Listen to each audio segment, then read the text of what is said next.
Mon village, dans les costières des vignettes, qui viennent un lippa à son castéo. Mon village, sur l'orturette, se fait d'ora per lo soleu. Les ustalun qui s'y paierette, empressent une couleur de meu, de carriérette en carriérette, font le plus galant du tableau. Et le matin, quand du berlestre, admirant la belle campestre, avait envie de cantar. De ma province subre belle, mon village est une estelle, de notre ciel plein de clarté. Cette voix qui vient de dépeindre en provençal le village de Seyon est celle de l'un des derniers paysans poètes provençaux qui, grâce à ses nombreux recueils de poésie publiés et à ses conférences, suscite un regain d'intérêt pour cette langue. Oui, René Rébaud est un personnage paysan dans l'âme. À 80 ans, il continue l'entretien de quelques lopins de vigne et d'oliviers, par tradition, mais aussi par fidélité à son père, qui, avec sa petite famille, a fait une migration à Seyon pour exploiter en métayage quelques hectares qui, après des débuts laborieux, ont assuré un avenir plus prospère. Nus sur les souquettes et là devant ma porte. L'aure des spamparelles arroba son manteo. Les vises lungarus, sur la cambe torte, le poudaire et les copes, et n'en fai de gaveo. Adornant che fai gau, nostro piccolo village, proche d'une olivette et d'un long cyprès, si vesine de toujours, il y a qu'au paysage, les souks rengueirades, escalade le grès. À l'ombre del pelot, que sempre de caligno, crée cette portadure, espellido gisclan. Per chez la mignotte, au ben aval de vigne, que siègue giovanette, au vieille de 100 ans. Ti pigne des racines, che semblano des mamelles, une dada e des souleux, ben li calineggia. E la gasse la rune, e mai bargiacarelle, en pitan d'age madur, venti poutuneggia. Et la plus voleuse, ainsi que babillarde, dès que dans le mur, vient te couvrir de baisers. Voilà, vous l'avez écrit à quelle période ce magnifique poème? Je l'ai écrit, je crois, dans un de mes premiers poèmes, dans les années 85. J'avais fait le concours organisé par une association culturelle de Marseille, mais la remise des prix, on l'avait faite, c'était déroulé à la Bastide Blanche des vins Bottin-Cassis à Cassis. Bon, alors dans cette Bastide, je déclame mon poème qui avait été primé, et dans le public, un bonhomme s'avance vers moi et il me dit « Ah, on voit que vous connaissez très bien la mythologie grecque, vous avez associé la pie au vignoble. » Ah, j'ai dit « Détrompez-vous, je n'ai pas été introduit de mythologie grecque ou autre, et je parle de la pie parce que je l'ai toujours vu dans le vignoble depuis l'âge de 14 ans que je suis dans les vignes. Eh bien, j'ai toujours vu une pie dans le vignoble.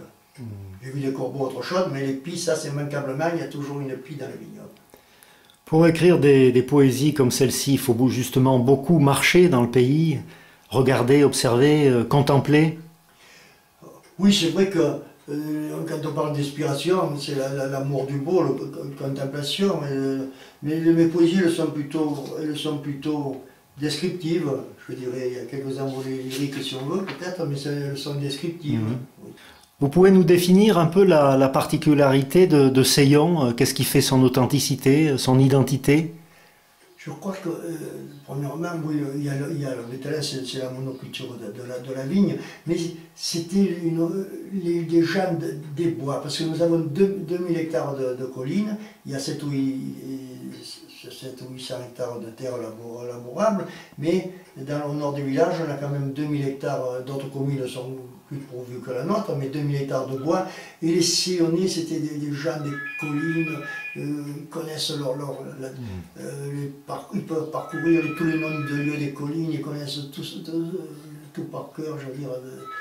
Et ils ont fait le charbon, ils ont fait, pour les tanneries, ils faisaient la rusque qu'on appelait, pour les tanneries de Barjol, et la feuille-rac, c'était la litière, et les flexines pour les boulangers, puis le bois de chauffage, le charbon. Ce sont des collines par rapport aux collines de Pin d'Alep, les Séyonnais, autrefois les conseillers municipaux, lorsqu'ils se dirigeaient à la préfecture draguignane, en passant à Barjol et à Salerne, ils disaient Marie de Poil. Mauvaise colline, étant donné que c'était le pin qui dominait, alors que nous autres ici, ce sont des forines de chêne vert, des collines de chêne vert, et si ça brûle, ça repousse. C'est dans les taillis qu'on coupait autrefois tous les 25 ans pour faire le charbon. Oui, il y avait des charbonniers autrefois, jusqu'au début du XXe siècle. Je les ai connus encore, moi. À l'école, la première sortie de promenade qui se déroulait tous les mardis, on est allé dans les bois voir les charbonniers. Oui, oui. Et ça s'était éteint comme ça. Oui, puis à l'époque, on alimentait aussi les camions gazogènes aussi. Il fonctionnait avec du charbon de bois. Il y en avait beaucoup encore, il en subsistait quelques-uns qui faisaient le charbon de bois. C'était une activité très importante, mais là, il n'y en a plus que quelques-uns qui le font comme ça pour le folklore, peut-être. Oui, peut-être qu'il y a encore un peu... Mais dans votre jeunesse, vous les aviez connus, en allant vous promener dans les environs de Seyon. Et il y a toujours les traces dans les collines, on appelle ça une lioque, il y a toujours un rond comme une lune, et c'est tout noir, la terre est noircie, c'était l'emplacement des charbonnières. C'était des personnages un peu, ces charbonniers? Oui, c'était des personnages qui avaient des gens rudes, et la plupart venaient de Bergame. Oui. Et tous les langues consonances italiennes de notre région, c'est des gens qui venaient surtout de Bergame. Il y a eu des Piémontais aussi. Oui, ils étaient spécialistes dans cette... Oui. Alors ils avaient la chèvre, les poules, et ils vivaient chichement, mais c'était des gens très très rudes. Et... Ils avaient un petit habitat à côté. Oui, oui, il y avait, on appelle les cabanes. Les cabanes. Alors c'était en pierre sèche, un carré, et la toiture, ils mettaient peut-être des toiles goudronnées, ça fait comme dans, on ne trouve plus que les 4 murs, et avec des branchages. Oui, mais ils vivaient toute une famille, là, ils allaient s'approvisionner, ils avaient une chèvre, ils avaient un âne sans doute, et ils allaient faire les courses au village une fois par semaine peut-être. Mais voilà, moi je les ai encore connus. Oui, dans votre jeunesse, vous les avez connus. J'ai encore connus, oui. C'était un travail saisonnier, essentiellement en hiver? C'était un travail saisonnier, je crois qu'on ne travaillait pas à longueur d'année, je ne me souviens plus. Peut-être pas à longueur d'année. Oui, mais après pour en revenir, alors on m'avait parlé quand même, Seyon c'était un village de vignobles, mais autrefois avant la monoculture de la vigne, il y avait des oliviers et surtout le blé. Oui. Et même si on lit le livre comment ça s'appelle, sur les villages, ça s'appelle le dictionnaire des villages de Garcin, de Draguignan. Alors là, il dit que Seyon, la première culture, c'était quand même l'amandier. L'amandier. L'amandier, oui. Oui. Il y avait dans les sols pauvres, vous savez que l'amandier, oui, il y en a encore. Et là, si vous venez au mois de février dans tous les talus, vous verrez des fleurs d'amandier de partout dans les talus qui séparent c'est tout en gradin, le vignoble, et à chaque fois il y a un talus, et bien il y a des amandiers partout qui ont poussé comme ça, d'aveigne, comme on dit en provençal, ça veut dire spontanément, ou alors des vieux arbres qui sont encore vivants, là, on en trouve de partout encore. Donc chaque paysan avait ses amandiers et ses oliviers? Des amandiers, oliviers, et culture maraîchère. Et il y avait plus d'amandiers à l'époque que d'oliviers? Oui, il y avait plus. À l'époque, le livre date de l'Ancien Régime, de 200 ans, et cet auteur dit que c'était l'amandier qui venait en premier, ensuite des fèves, et puis en bas des prairies, au bord de l'Argent, au bord de la Méronne. Et ils les vendaient, les amandes, qu'est-ce qu'ils faisaient? Il y avait des leveurs qui venaient, qu'est-ce qu'ils en faisaient? Les amandes, ça partait pour le nougat, mais il y avait un courtier à Saint-Maximin. Moi j'ai encore amené un sac d'amandes qu'on avait cueilli, en bicyclette ou avec la charrette, je ne me rappelle plus. Il y avait un courtier d'amandes à Saint-Maximin. On appelait ça un courtier d'amel. Il achetait les amandes pour les calissons d'Aix ou autre. Oui, c'était... Et Mistral mentionne Aix, le plus grand marché d'amandes du monde. Ah oui. Oui, étant donné qu'il y avait toutes les retombées sans doute de la Croix, du plateau de Valençol, et puis toutes les terres pauvres du Var et de Vaucluse, les Bouches-du-Rhône avaient été très riches en amandier aussi. Oui. Bon, maintenant c'est plutôt la monoculture de la vigne, mais moi lorsque j'ai débuté, on faisait du maraîchage et du blé. Il aurait fallu voir les foulages à l'époque, sur les aires de Seillon, c'était clafis de meule de paille, et au moment on dépiquait le blé avec le rouleau, c'était pittoresque. Hein. Le battage au fléau. Le battage, et nous on le faisait sur les aires qui étaient caladées. Caladé, ça veut dire pavé, et on faisait ça, on dépiquait le blé comme ça, en tournant avec le rouleau. Et là alors, mon père récoltait, ça durait une semaine, on récoltait 2000 kilos de grains, et c'était une provision pour la basse-cour. Voilà, parce qu'à l'époque, autrefois, c'était pour faire le pain, mais là c'était pour la basse-cour. Voilà. Et on avait une belle basse-cour, puis mon père faisait casser le grain pour élever un cochon. Des cochons. Et il n'en gardait pas pour la farine, pour le pain, il y avait déjà un boulanger dans le village. Une fois, on apportait au moulin de la Bouisse, avec le boulanger de Seillon, sur un charaban, on apportait 300 kilos de blé, avec le boulanger, je ne sais pas comment il s'était arrangé, mon père, avec le boulanger, moi je faisais partie du voyage, à 5 ou 6 km, au moulin de la Bouisse, du côté de Saint-Estève, sur la commune de Brasse, je pense, ça doit être. Et ce moulin, on est rentré là, ça tournait, et mon père avec la mule et sur le charaban, avec le boulanger de Seillon, et moi je faisais partie, je me répète, de ce convoi, et on a apporté 300 kilos de grains pour faire moudre. Et c'est vrai qu'autrefois tout le monde avait des mules, des mulets, des ânes, des chevaux. Vous avez eu encore des chevaux jusqu'à quelle époque à peu près? Oui, mon père a débuté, étant donné qu'on a fait un travail de pionnier et qu'il est parti de zéro. Et j'ai débuté, mon père aussi, avec une mule qui provenait des brigades d'Espagne. Et elle avait un matricule. Parce qu'il y a eu la guerre civile d'Espagne, dans le débâcle, ils sont arrivés, les Espagnols, avec ces mules, que les maquignons ont acheté ces mules pour les revendre aux paysans. Elles étaient très costauds, ces mules. Hein. Et j'ai débuté, moi, avec les mancherons, la charrue, je l'ai toujours. Et puis mon père après a acheté un percheron, un grand cheval de trait. Mais on a gardé encore la mule. La mule qui venait d'Espagne, qui a fini ses jours à Seillon. Qui a fini ses jours à Seillon, elle avait un matricule. Il avait un matricule sur le sabot, même là sur l'épaule, c'était indélébile. Oui, il avait un matricule. Et vous l'appeliez comment? On l'appelait la Nine. Et mon père, lorsqu'il a acheté à la foire de Saint-Maximin, là il y a une anecdote, il a dit oui, bon, paye-moi là, je te la vends, mais il faut savoir qu'elle est encore. Je l'ai loué à une vieille paysanne d'Esparon, et elle sera tienne que dans 15 jours, la location va finir dans 15 jours au mois. Mon père va à Esparon prendre la mule qu'il avait acquise, et cette dame, et alors il voit cette personne un peu âgée, la pipe à la bouche, à cheval sur la mule et la faux sur l'épaule. Et il dit à mon père, m'avais coupé la chic. M'avais coupé la chic, ça veut dire, vous me levez. Oui, je n'avais pas les sous pour l'acheter, mais mon père avait vu cette mule, et il l'avait acheté, et elle était encore en location. Là, cette personne, il a répondu ça, elle était en jus.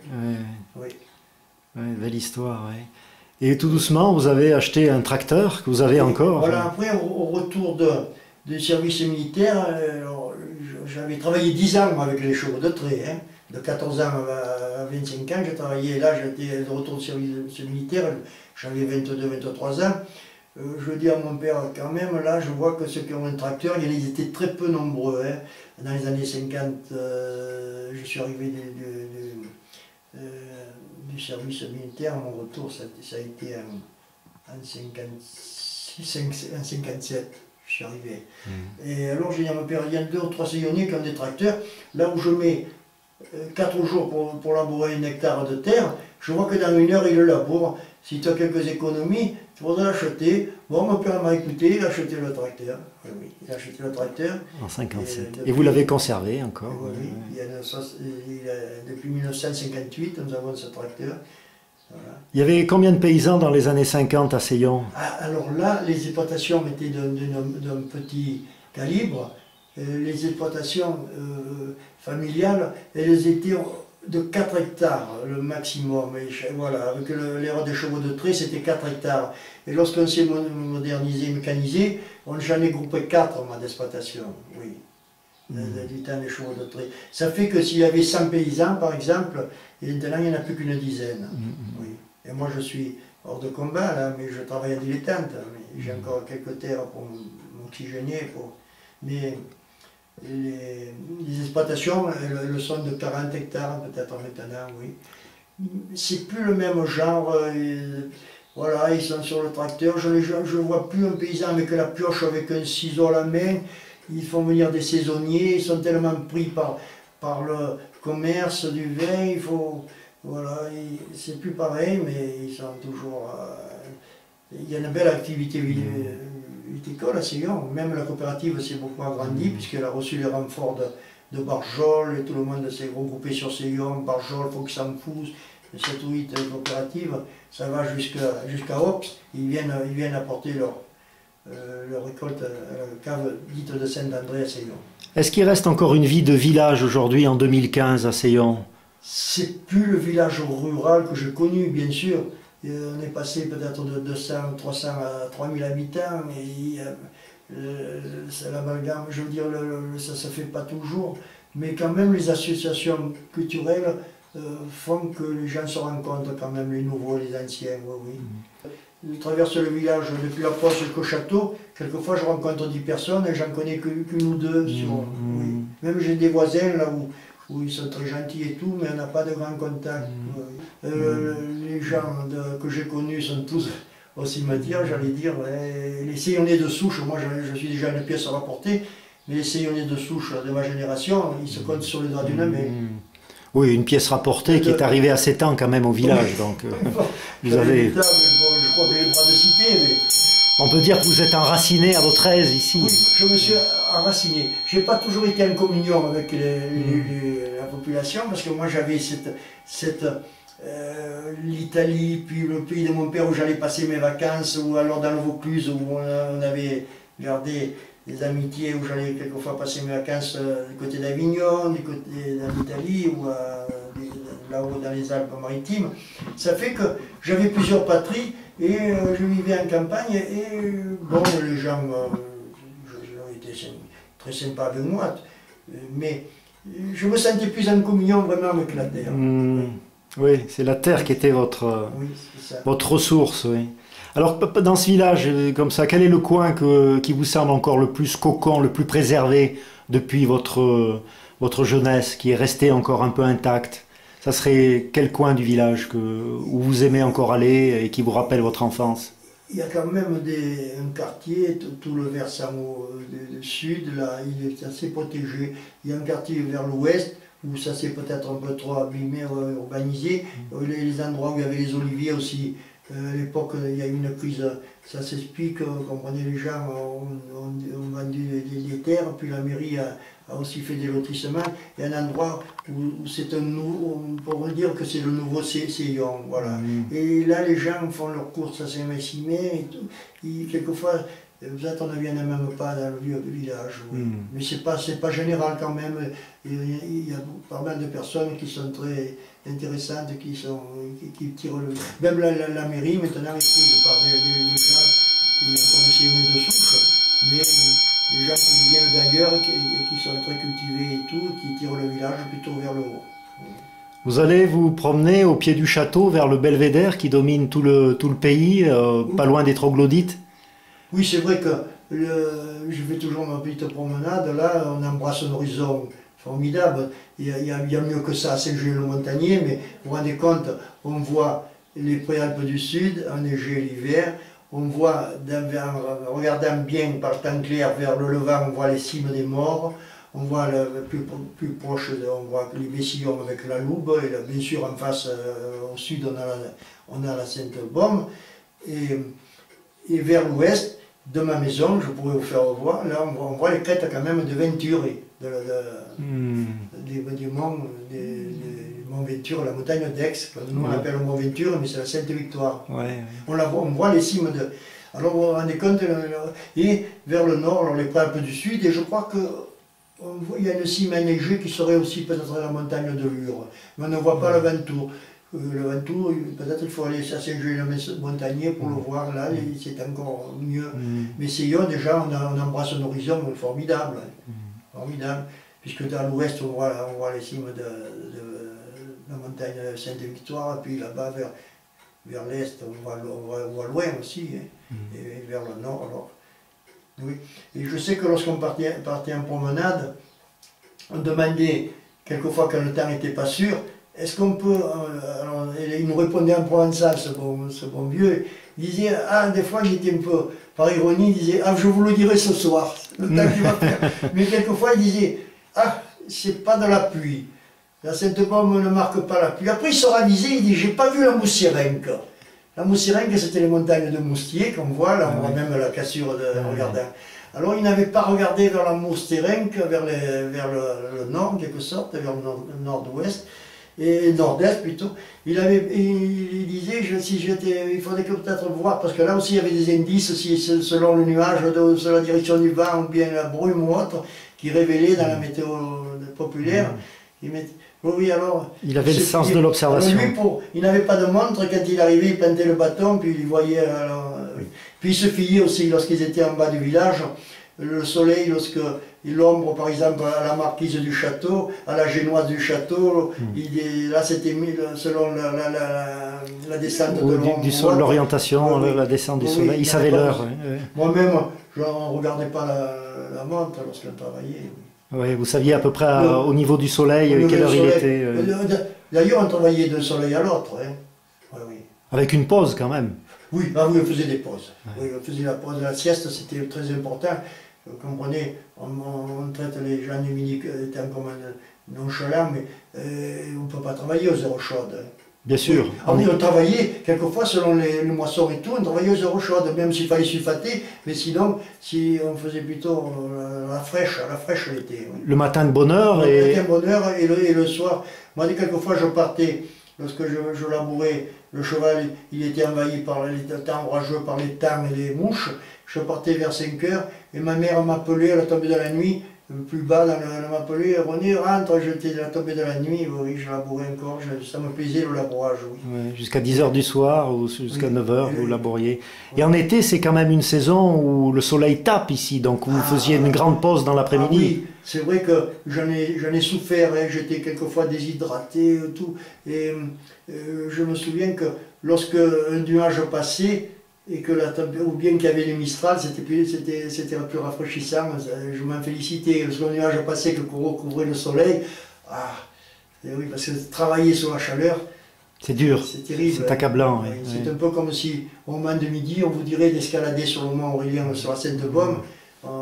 En été, oui, très difficile, surtout que le soleil est très chaud. Tout à l'heure, juste, vous parliez du château, vous l'avez connu, bien sûr, habité, ce château. Qui est-ce qui habitait Le château qui est plutôt, oui, c'était un bassement une maison forte, féodale, à l'origine, il y avait un château féodal, sans doute, mais on n'a pas conservé les tours, ça a été démoli pendant les guerres de religion, peut-être, mais j'ai connu des châtelains, entre guillemets, qui étaient propriétaires, et à l'époque, c'était ouvert quand il y avait l'enterrement, l'église se trouvait à côté. Vous savez qu'ici à Seillon, les gens ne rentraient pas, les hommes ne rentraient pas à l'église. Alors le châtelain ouvrait, ou bien si c'était pas le châtelain, c'était quelqu'un qui était apparenté, il ouvrait pour que tout le monde rentrait pour profiter du belvédère autour du château. Les hommes ne rentraient pas à l'église? Ici, maintenant ça a changé peut-être, mais les hommes ne rentraient pas à l'église. Jamais? Ah non, même les femmes, ma mère trouvait ça un peu bizarre.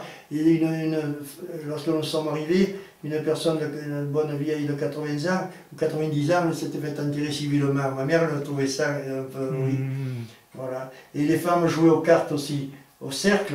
En Italie, bien sûr, ça ne se faisait pas de jouer. Les femmes ne rentraient pas dans un bar. Elles étaient dévergondées ici. Oui. Ah oui, ils étaient évolués. Hein. Il y a eu oui, évolués. Oui, une belle émancipation des femmes déjà. Alors qu'en Italie, votre mère... Alors qu'en Italie, c'était pas ça. C'était pas ça, oui. Mais voilà, c'était... Donc le château a été habité jusqu'à quelle époque à peu près ici Le château était habité par C'était une résidence secondaire de Jean de Marseille, surtout, qui avait acheté. Moi, j'ai connu plusieurs propriétaires. Et actuellement, à un moment donné, c'était un industriel qu'il avait, un financier. Il m'avait invité parce qu'il avait planté les oliviers. À tout moment, il y avait le téléphone qui sonnait. Et voilà, transaction, c'était... voilà. Mais il était très, très sympa. Mais les nouveaux, je les connais moins. Là. Ce sont des gens qui ont acheté ça pour avoir une résidence, une belle résidence secondaire, une villa de plaisance. C'est pas un château pour... Oui, c'est une, une maison forte un peu. Un peu comme une bastide exoise. Oui, c'est ça. Oui. C'est vrai. Belle bastide. Oui, ça domine, c'est le point culminant, c'est la tête de proue. Oui. Et l'église est toute petite, hein, une église romane un peu, mais toute petite. En dessous, il y a une église troglodyte. Oui, dans les oui. Une église troglodyte de l'âge, l'église Saint-Pierre, selon le saurait, daterait des premiers âges du christianisme, non, de l'an 1000, peut-être pas les premiers âges du christianisme il faut remonter, peut-être on a été évangélisé au 4e, 5e siècle, ici, je ne sais pas. Mais voilà, celle-là elle est en ruine, mais les nefs sont toutes dans une partie qui était troglodyte, et ça existe encore. Et ensuite, les églises ont toujours laissé démolir. Et là, l'actuelle chapelle, c'est une dépendance du château, c'était une grange. Ah, c'était une grange qui était une grange ou une écurie. Et à l'époque, le châtelain, où on avait fait le don à l'évêché, je ne sais pas comment ça s'est passé. Et la salle Frédéric Mistral, ça c'était la dernière des églises qui s'est écroulée, je ne sais plus dans quelles années. Voilà. Vous connaissez bien l'histoire de ce village. Est-ce qu'on peut dire que c'est un village encore? Pas si bien que ça. Il faut détrompez-vous, je ne connais pas. Il faudrait que la creuser beaucoup. Oui, il y a un érudit qui a écrit une belle histoire sur Seyon, un nommé Florent. Il a écrit une sorte de biographie, comment on monographie, oui. Et Seyon, il a baptisé. Et il y a une préface de Jonot. Ah, oui. Je pourrais vous montrer. C'était un instituteur originaire de Seyon, il avait fait sa carrière sur Marseille, et voilà. Vous aimez Jean Giono parce qu'il aimait les gens comme vous, les paysans qui avaient un savoir. Vous avez lu des livres de Giono? Oui, mais mon épouse, plus que moi, j'ai surtout regardé quelques films, là, mais Giono, lui, par contre, il était un peu réfractaire à la langue provençale. Oui. Mais il a écrit, bien sûr, c'était un grand... L'écrivain qui romançait un peu, bien sûr. Hein, non, mais c'était un génie, il a bien chanté Oui, et même je connais dernièrement un Allemand sur Castellane, il m'a dit on est très nombreux dans cette région manosque, Castellane et tout, par rapport à Giono. Les Allemands ont été fascinés par les... C'est vrai que c'est un bel écrivain. Et c'est vrai Pagnol aussi, Pagnol, lui, bien sûr, il a écrit pour les Parisiens aussi. Tandis que Mistral lui a écrit... c'était plus scientifique, c'était plus réel, et en même temps, il connaissait parfaitement, il a fait une étude approfondie. Et vous, par exemple, si on vous avait donné le choix, vous aviez eu la possibilité, mais les deux étaient très bien, vous avez su allier à la fois le travail de la terre et le travail des mots, mais vous auriez aimé être un écrivain plus qu'un paysan, ou vous auriez préféré, cette condition vous a... Là, mon titre de paysan, je le revendique, je trouve que je n'ai pas raté ma vie en étant cette vie de plénière que j'ai menée dans le monde agricole, je n'ai jamais souffert en travaillant, ça n'a pas été une corvée. J'ai été très très heureux de créer des vignobles et de travailler. Maintenant il me manque un peu des forces, mais c'est vrai que je ne regrette pas. Après, bon, je m'amuse à écrire, oui d'accord, je fais mais je me connais, oui, on m'a bombardé pour être paysan, j'ai eu pas mal de diplômes, de titres. Je suis major de Philippe Bruges, vous savez que Mistral avait créé une académie, alors c'est une immortalité là, là puisque c'est un corps perpétuel. J'ai été élu en 87, on m'avait aussi nommé maître en gai savoir en art poétique, ça m'a fait plaisir, mais comme je vous dis, le titre que je revendique le plus, c'est celui de paysan d'homme de la terre. De paysan. Après, je suis content de créer des livres, oui, je suis oui, mais finalement, je n'ai pas été trop nourri de littérature. Oui, je lis livres utiles, j'ai tous les dictionnaires, oui. Voilà. Voilà, ben merci beaucoup. Hein, ce mois de juin, vous allez passer un été à travailler en même temps dans vos terres et puis aussi à l'ombre dans votre maison qui est très fraîche au cœur du village C'est pour vrai. écrire, toujours écrire. Hein. Quand est-ce que vous écrivez quelle est votre heure de la journée? N'importe, mais c'est vrai que des fois je me couche tard le soir quand il n'y a plus de le silence et tout. Là, il m'est arrivé même d'écrire quasiment toute la nuit, voilà. Bon. Tous les jours, quelques vers, c'est bien. Et, Tous et les dès que jours, j'ai un sujet dans les mains, pardon, tous les jours vous écrivez des vers. je crois que je l'ai fait, je crois que depuis une trentaine d'années, je crois que tous les jours, je crois que j'écris des vers, oui. Oui, oui, j'en suis. Je n'ai pas fait exactement le compte, mais c'est pas à côté des géants. 7 ou 8 000 vers, c'est rien du tout à côté de ceux qui en ont fait 100 ou 200 000. Mais enfin, je suis à 7 ou 8 000 vers quand même. Oui, j'ai pondu 13 recueils. Voilà. Mais dès qu'on me demande de faire un poème même pour un événement ou pour un anniversaire ou autre, alors là je réponds aussi dans les heures qui suivent, le poème est fait. Oui, oui. Alors j'en ai fait comme ça une centaine, alors je ne sais pas si c'est une valeur littéraire, mais j'en ai fait une centaine comme ça pour un mariage, pour un événement, oui, oui, oui. Ben, merci beaucoup pour votre accueil, hein, René Rébaud. Merci. Voilà, oui, bien, c'est moi qui vous remercie, mais je ne sais pas si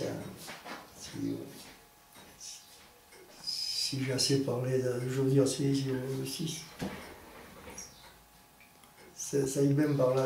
On n'a pas trop parlé en provençal, mais bon. Bon, oui, voilà. On va boire un coup de vin maintenant.